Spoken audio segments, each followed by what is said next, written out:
It started the night the sky changed. The stars didn't twinkle like they used to. They moved too fast, too sharp. The villagers of Kirel 9 saw it first. Lines of blue light racing through the clouds, then vanishing. Everyone thought it was just some fleet training overhead, nothing serious. But that night, something else came. Something that didn't ask. Something that didn't speak. They called them raiders. Tall, armor-clad aliens with mouths like knives and voices like thunder. They came with ships that didn't make sound, only pressure and heat. People screamed. Fires burned. Families ran into the darkness. And in the middle of it all, two sisters held each other and tried not to breathe. Lura, the older one, kept her arm around her sister's shoulders. Her name was Nera, just 12 cycles old. A child. They had lost their mother seasons ago, and Lura had been raising her alone ever since. But that night, Lura made a mistake. She told Nera to run. Go into the trees, Lura had said. Hide in the roots. Don't come out till it's quiet. Then Lura turned back toward the house. Her plan was to grab their pack, the one with dried fruit, their old pistol, and her mother's necklace. It was foolish. She knew that now. When she came back, Nera was gone. Only the long shadows of the trees remained. The heat of landing thrusters still lingered in the air. In the soft dirt, small boot prints Nera's were mixed with heavy clawed ones, drag marks, broken leaves. A faint trail of blood. Lura screamed so hard her throat tore. But no one answered. By sunrise, the raiders were gone. 23. Villagers were missing. The military, nowhere. Communications were jammed for hours. And when they finally arrived, the officers called it a hit-and-fade operation. There were no leads. No promises. Just body bags and tired excuses. That's when he appeared, the human. His name was Ryland Dace. He was just a mechanic, or so he claimed. Came to Kirel 9 months ago on a trade run. But people had seen him with scars older than the war. Quiet eyes. The kind of man who watched the exits before he walked into a room. Lura had never talked to him before, not really. He wasn't rude, just distant. But when he saw her sitting on the burned steps of her house, covered in ash and grief, he did something strange. He crouched beside her and said nothing. He didn't offer sympathy. Didn't ask questions. He just looked at the tracks in the dirt, the drag marks, the trails leading west into the valley. His eyes narrowed. Then he spoke. They didn't kill her, he said. They took her. Lura looked up, barely able to think. How do you know? I've seen this before, Ryland replied. Too clean, too quiet. She's alive. Then help me find her, she whispered. Her voice was shaking, desperate. Please. But Ryland didn't answer right away. He stared into the forest. Something in his expression changed, like a door opening deep inside him. Then he gave a slow nod. You'll need gear, he said. And a weapon. I have a pistol. No, he cut her off. You'll need more than that. He stood up. And for the first time, Lura noticed the mark on the back of his neck, a faded tattoo. Military, Earthborn, Human Special Forces. That night, under the cover of dark skies and broken silence, the two of them left the village. They moved fast through the ravines, past scorched rocks and shattered roots. Ryland seemed to know every path, every shadow. He didn't talk much, but every time Lura stumbled, he was there. By the second night, they reached the old listening tower. It hadn't worked in years, but Ryland found a hidden panel behind the generator. He plugged in a device, some old human tech, and scanned the area. He caught something, a weak signal. Buried deep, but real. They're moving captives to an off-world slave outpost, he said. Probably run by the Zarnak. Fast ships. No questions. High trade value. Slave? Lura's voice cracked. Ryland didn't respond. Lura clenched her fists. Her sister was just a child. Soft, kind. She had never even seen war. "I'll kill them," Lyra said quietly. Rylan looked at her for a long moment. Then, finally he nodded again. "You'll get your chance," he said. "But we go in smart. We don't storm in, we infiltrate. I'll get you close. You get her out." "Why are you helping me?" she asked. He paused. "I couldn't save my own," he said. "So I'll save yours." Then he pulled a blade from his pack, handed it to her, and added, "From now on, you're not just her sister. You're her weapon." And Lyra took the blade without hesitation. Rylan and Lyra traveled at night and rested during the day, always under cover, always quiet. The closer they got to the outer territories, the more dangerous it became. This wasn't just wilderness now, it was raider territory. They followed the signal Rylan had locked onto. It was faint and broken, but he said that meant it was moving. He believed it was a transport beacon. Raiders didn't carry normal cargo trackers unless the cargo was alive and valuable. Lyra couldn't sleep most nights. Every time she closed her eyes, she saw Nera's face, her small smile, her soft laugh, the way she held Lyra's hand when she was scared. The idea that her little sister might be trapped in a dark cell, alone and crying, made her stomach twist. She wanted to run. She wanted to scream. But she didn't. She kept moving. Rylan showed her how to walk without sound, how to scan a path for tripwires, how to use shadows to disappear. Every movement he made was sharp, precise. She didn't ask where he learned all this. She knew now he had seen too much war. On the fourth night, they found the wreckage of a shuttle burned into valley floor. Lyra gasped when she saw the bodies. Half of them were Zarnak raiders, black armor, twisted limbs. The others were prisoners. Not her sister. But someone had tried to fight back. Rylan knelt next to a raider corpse and opened the back of its neck casing. Inside, a blinking blue chip. "Command ID tag," he said. "We can use this to find out where they're taking the rest." Lyra's hands were shaking as she looked around. Burnt hair. Blood. Shattered restraints. What happened? "Here," she asked. "They rebelled," Rylan replied. "Someone gave them hope. Someone made them believe they could escape, but they didn't." "No, but they slowed the transport down. That buys us time." That night, they camped near the crater wall. Rylan rigged a small radio unit using the chip. After some static and codes in strange alien tones, he finally picked up a cleaner signal. "There," he said. "A loading station, 2 systems east. Final destination, Goran V. Slave Market." Lyra felt cold all over. "She be sold?" Her voice cracked. "Not yet," Rylan said. "They wait for auction. We have 3 days." 3 days. Lyra whispered, almost choking. "What if they hurt her?"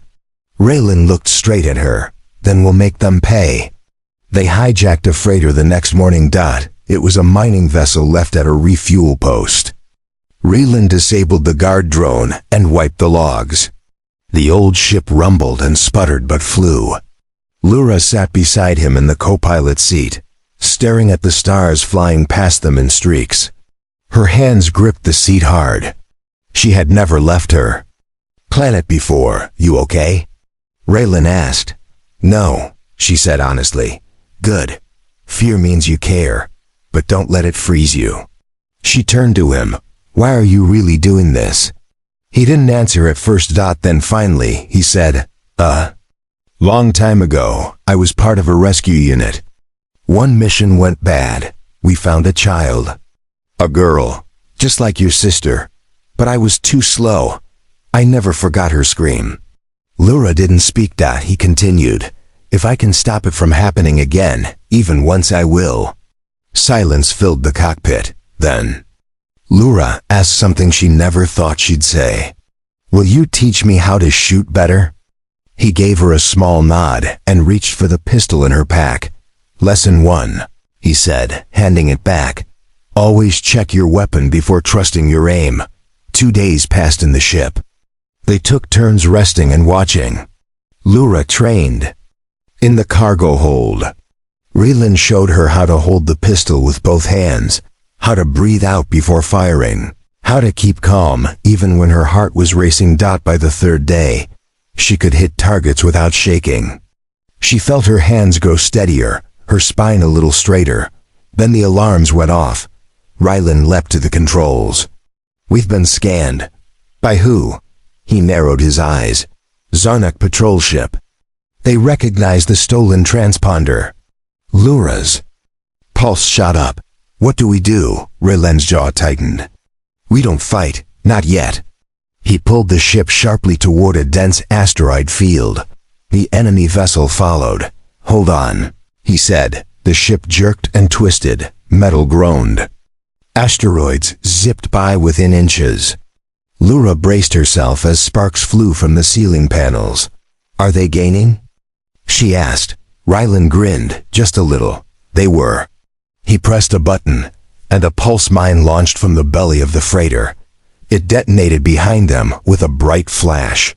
The patrol ship disappeared in a ball of blue fire. Raylan pulled the freighter back on course. "Still think I'm just a mechanic?" he asked. Lura didn't answer.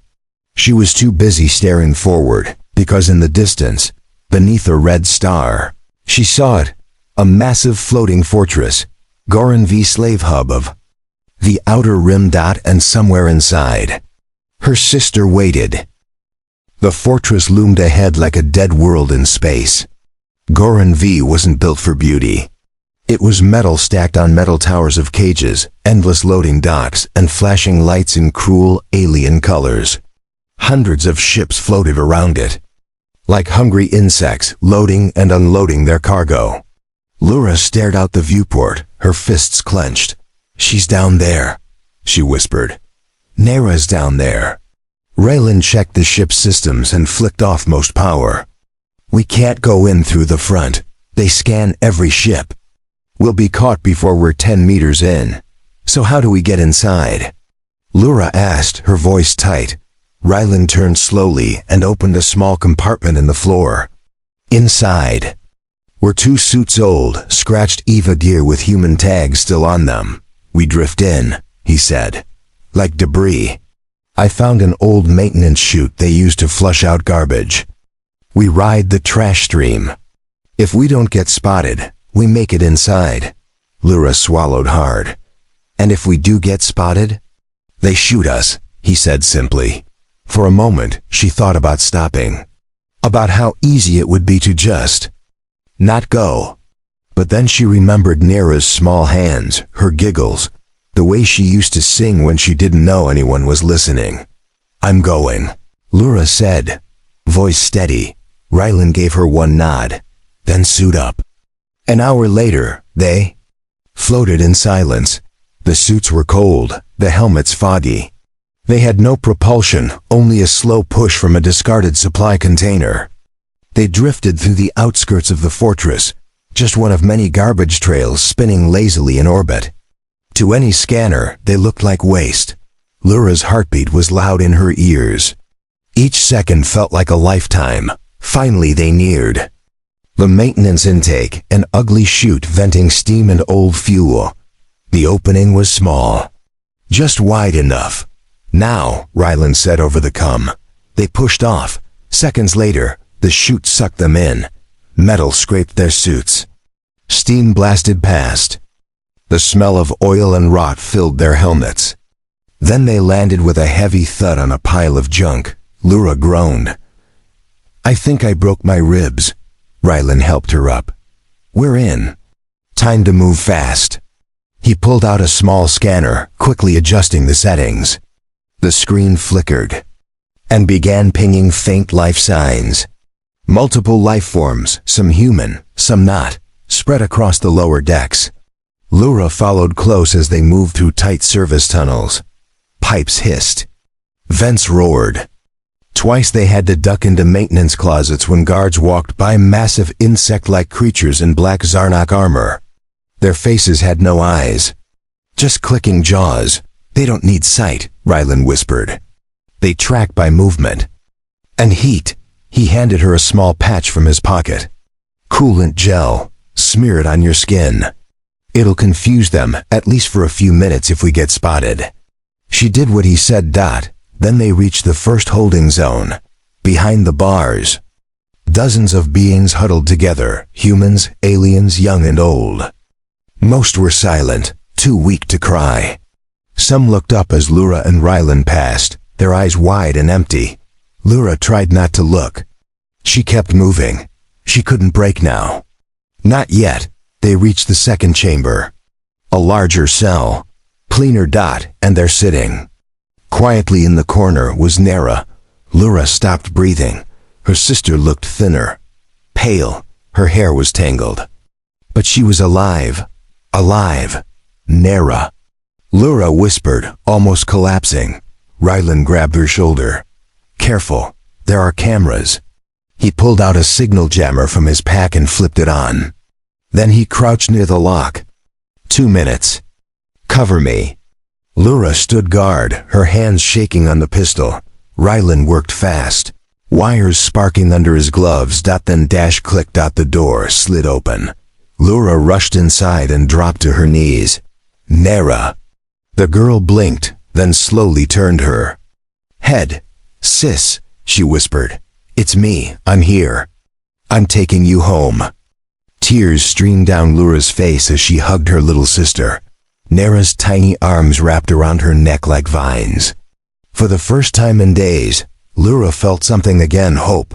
But it didn't last. A loud alarm blared overhead. Red lights flashed, sirens screamed through the halls. They found us, Rylan said, drawing his weapon. Time to fight. Lura pulled Nera close and stood up. They were going to escape. No matter what. But the Zarnak had other plans. The hallway outside the cell turned red. Heavy boots echoed. The walls shook with the roar of armored movement. Zarnak guards were coming, and they weren't coming slow. Stay behind me, Rylan ordered. Lura held Nera's hand tightly and raised her pistol with her other. Her fingers trembled. Nera clung to her side, eyes wide and terrified. The girl didn't cry. She was too scared even for that. Rylan moved first, ducking around the corner just as the first guard entered. A flash of light came from his weapon. And the alien dropped. Then 2 more followed. Back! He shouted. They're wearing phase armor. The pistol in Lura's hand felt small now. Her training in the cargo bay flashed through her mind. Breathe out before shooting. Aim low. Move your feet. She raised the weapon, stepped into position, and fired. The first shot missed. The second hit a guard in the leg. It screeched and stumbled back. Raylan threw a plasma charge that detonated against the wall, filling the corridor. With smoke and sparks, move! He shouted. They ran. Lura pulled Nera behind her, following Rylan through the smoke. Doors slammed open. Sirens screamed. The fortress was alive now, and it wanted blood. They darted down maintenance shafts and backup tunnels, twisting left, then right. Raylan seemed to know where he was going, but every turn brought new danger. Another patrol. Another blocked path. Another shot fired too close. Then came the drone. A black sphere floated down from above, scanning with glowing red eyes. Raylan cursed under his breath. Security drone tracking heat. Too fast to outrun. What do we do? Lura asked, panting. Rylan pulled his belt off, snapped a panel open, and took out a small cube with blinking lights. EMP. It'll fry everything in a 5-meter radius, including our own suits. I need it close to the drone. I'll throw it, Lura said quickly. Rylan hesitated, then handed it to her. 2 seconds after its stick's run. The drone turned a corner, its red light locking onto them. It buzzed forward, ready to fire. Lura stepped out, aimed and threw. The cube hit the drone dead center. Go! They ran as the device sparked. A second later, a blue flash lit the hall. And the drone exploded with a sharp screech. All lights flickered. Even the floor groaned. They didn't stop.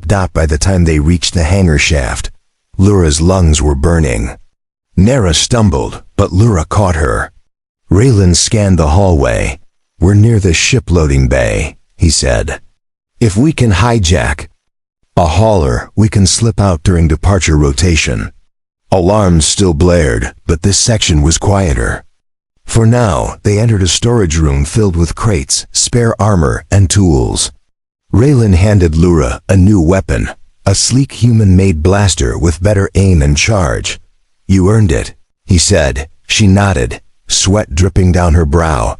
Then she heard Nera gasp. The girl was pointing to one of the crates. It had holes in the sides and eyes inside. A child, another prisoner, then another crate, and another. There were at least a dozen kids, locked in dark boxes like cargo. Most didn't even speak. They just stared with hollow faces. Lura felt like she was going to be sick. "They're selling children," she whispered. Raylan clenched his jaw. "This place is worse than I thought." He opened the crates and helped the kids out. Lura knelt and spoke to them gently, calming them. Nera hugged one of the smaller girls. "We can't leave them," Lura said firmly. Raylan looked at her. "You know what that means?" She nodded. "It means we steal a bigger ship." He didn't argue. They moved fast. Raylan led them through the hangar levels, scanning for the right vessel big enough for 20 people, small enough to fly with 2. Finally they found it. A freighter marked for outgoing supply. Armed but lightly guarded. Its side door was open, power cycling up. For takeoff, Raylan motioned them forward. "Now!" Lura helped the children run. One by one, they climbed aboard. She covered them, firing back at 2 guards who spotted them. Raylan cleared the cockpit and powered the engines. Then the warning came. Voice over the hangar speaker. Harsh, alien. "Intruders detected. Locking down bay." The doors above began to seal. "We won't make it," Lura said. "Yes, we will," Raylan answered. "Strap in." He slammed the thrusters to full. The ship roared forward. The hangar doors were almost shut, just a meter of space left. The freighter scraped through. Sparks flying along its edges. Metal screaming, but it made it.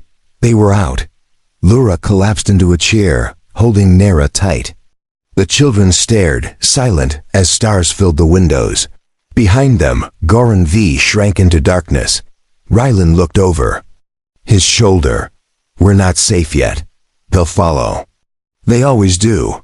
Lura nodded. "Then we'll be ready." She had Nera now, and she wasn't letting go. The stars outside the freighter stretched like silver lines as they entered light jump. The engines groaned, but the ship held steady. For now, they were safe. Lura sat in the back, holding Nera in her lap. Her sister had finally stopped shaking and had fallen asleep, curled up against her like a small animal hiding from a storm.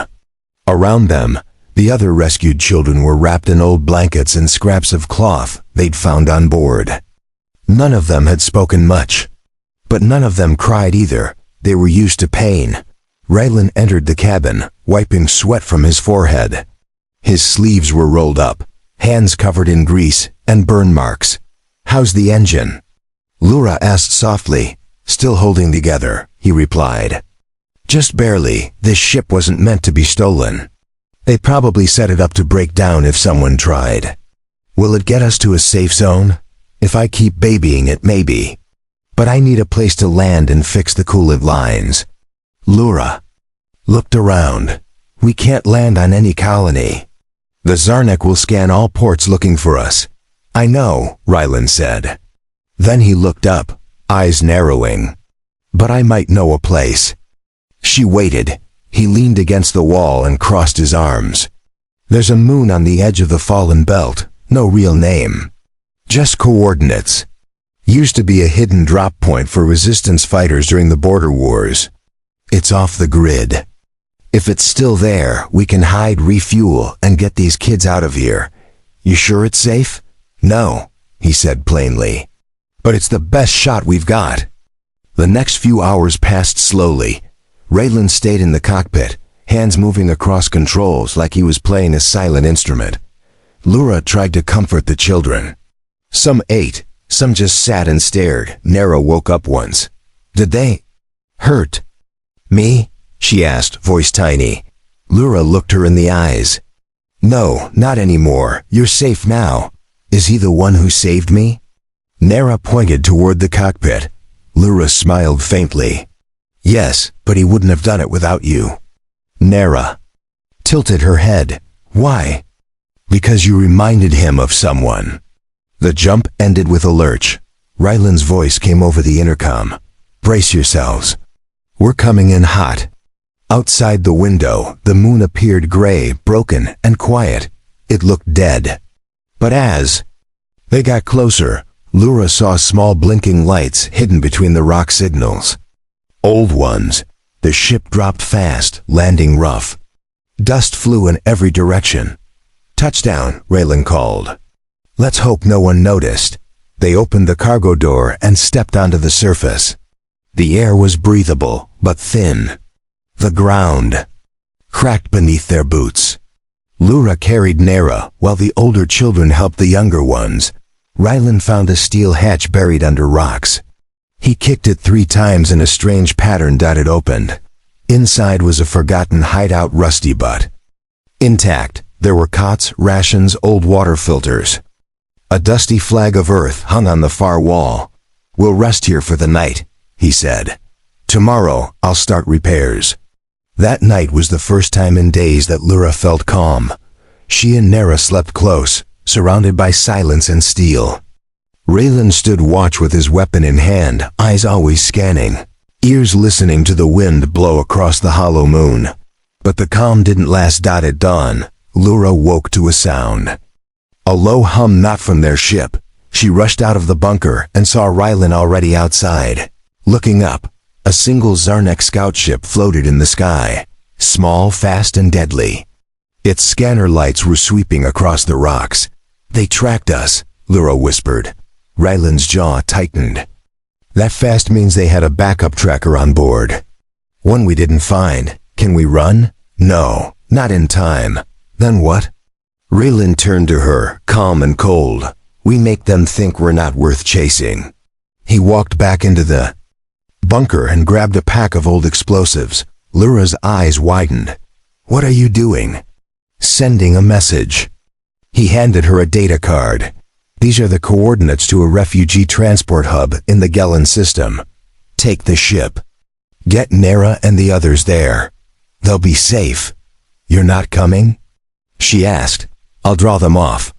I'll set the explosives to blow just after I fire at them. They'll think I died in the blast. No, Lura said, stepping back. No, I didn't come this far to lose you now. You're not losing me, Ryland said.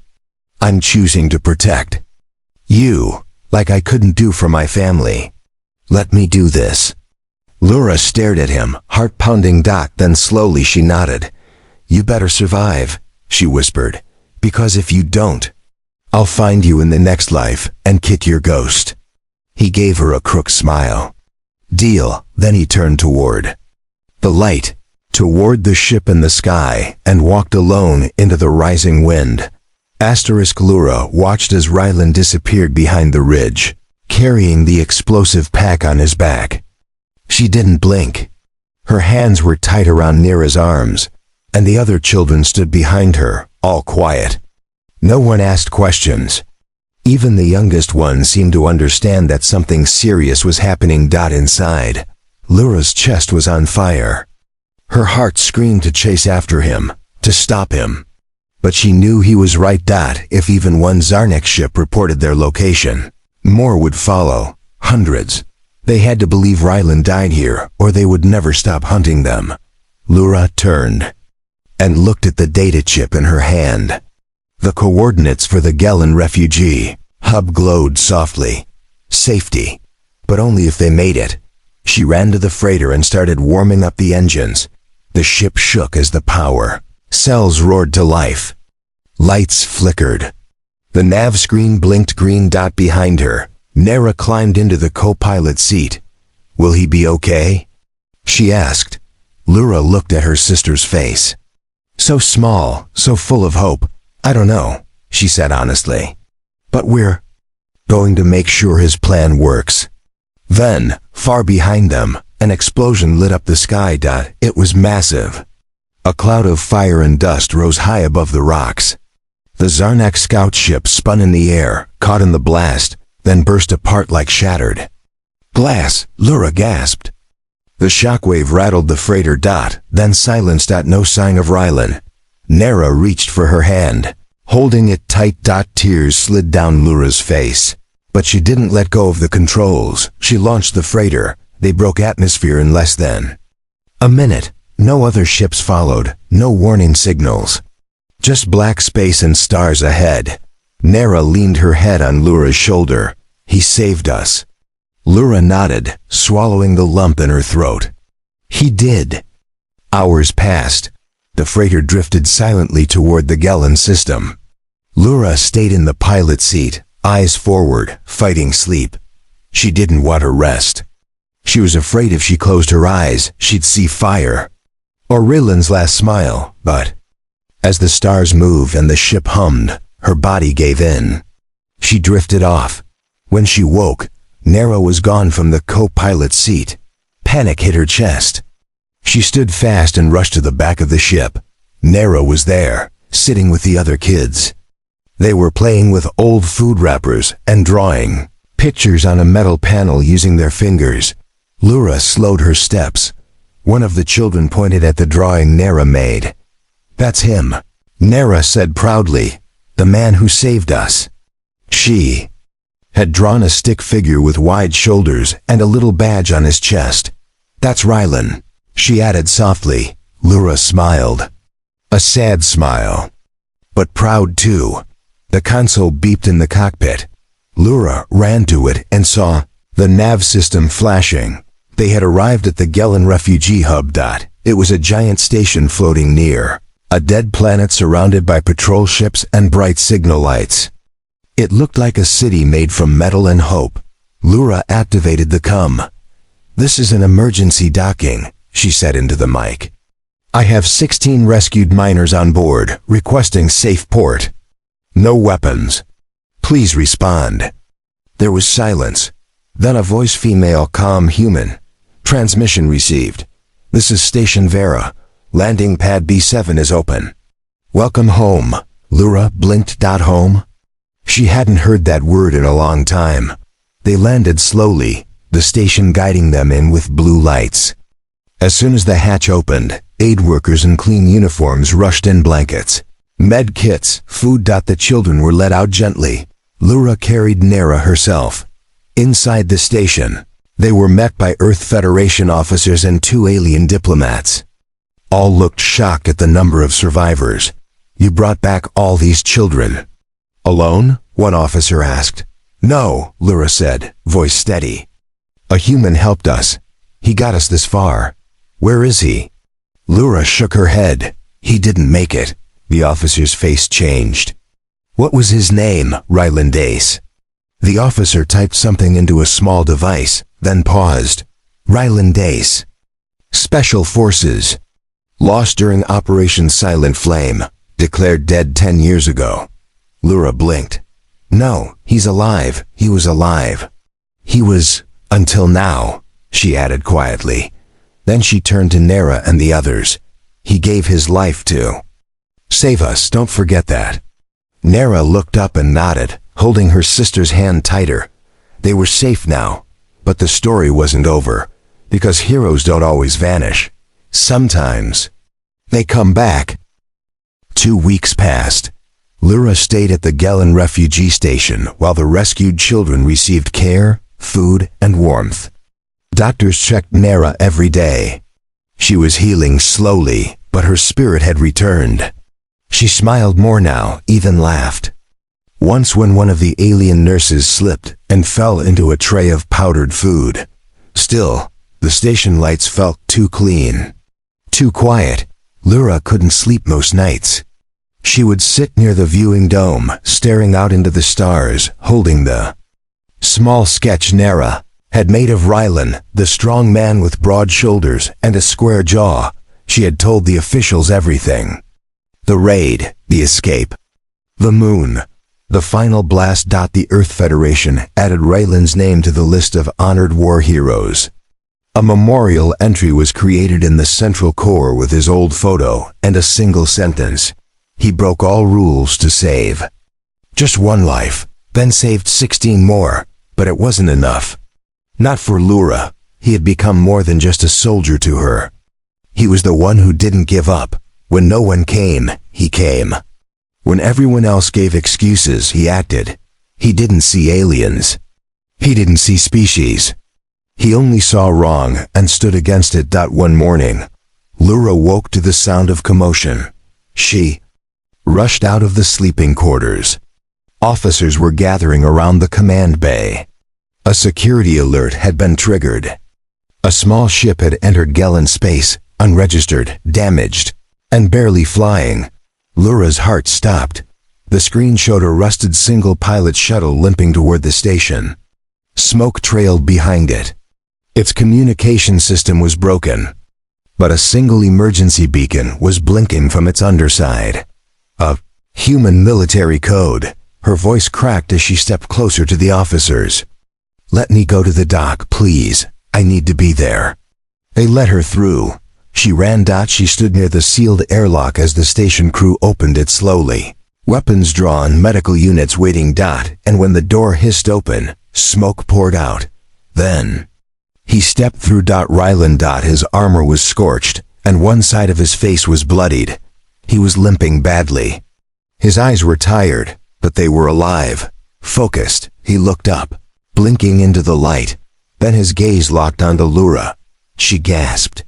He took one more step forward, then fell. Lura caught him before he hit the floor. "You idiot," she whispered, tears falling fast. "You said you were going to die. I was ready to kill your ghost, remember?" He gave a weak smile. "Guess I owe you a fight then." Medics rushed to help, but Rylan didn't let go of Lura's arm. He kept his grip until she nodded. "I won't leave again," she promised. He was taken to the medical wing, where doctors worked for hours, cracked ribs, burns, nerve shock. He had crawled out of the blast crater, stolen an old scout pod, and drifted through deep space for days with almost no oxygen, just to get back, because he'd made a promise. Lura visited him every day during his recovery. Nera came too, bringing him her drawings, one of their escape, one of him throwing a grenade at a Zarnak drone, and one of him sitting in a chair with a crown on his head. "Because you're a king," she said proudly. Rylan laughed for the first time in weeks, a deep, tired laugh. But real. Soon, the other children began visiting too. They all remembered him. Some drew. Some just sat beside his bed in silence. But one thing was clear, Rylan wasn't just a man anymore. He had become something more. A symbol, a protector. When he was strong enough to walk, Lura took him to the memorial panel the Federation had made. He stood in front of his own, name marked as dead. He stared at it. Then looked at her. "Guess I broke the record," he said. "You broke everything," she replied with a smile. "But maybe it's time to fix something." He raised an eyebrow. "Like what?" She stepped closer, eyes serious now. "These kids have no home, no family, no future. But we do. We could build something. A place where no one's left behind again. You and me?" He asked. She nodded. "If you're not planning to disappear again." He looked around the station, at the children, at the stars beyond the window, and for the first time in years, he felt something stir. Hope. "Let's start small," he said. "One ship. One crew. One mission at a time." "Deal," Lura said, offering her hand. He didn't shake it. He pulled her into a hug, and behind them, Nera raised her small hand to the glass, watching the stars, whispering softly. He came back, because humans never give up. And out. They're in the galaxy. The story of the man who saved the forgotten spread like fire. A human. Just one, but that was enough.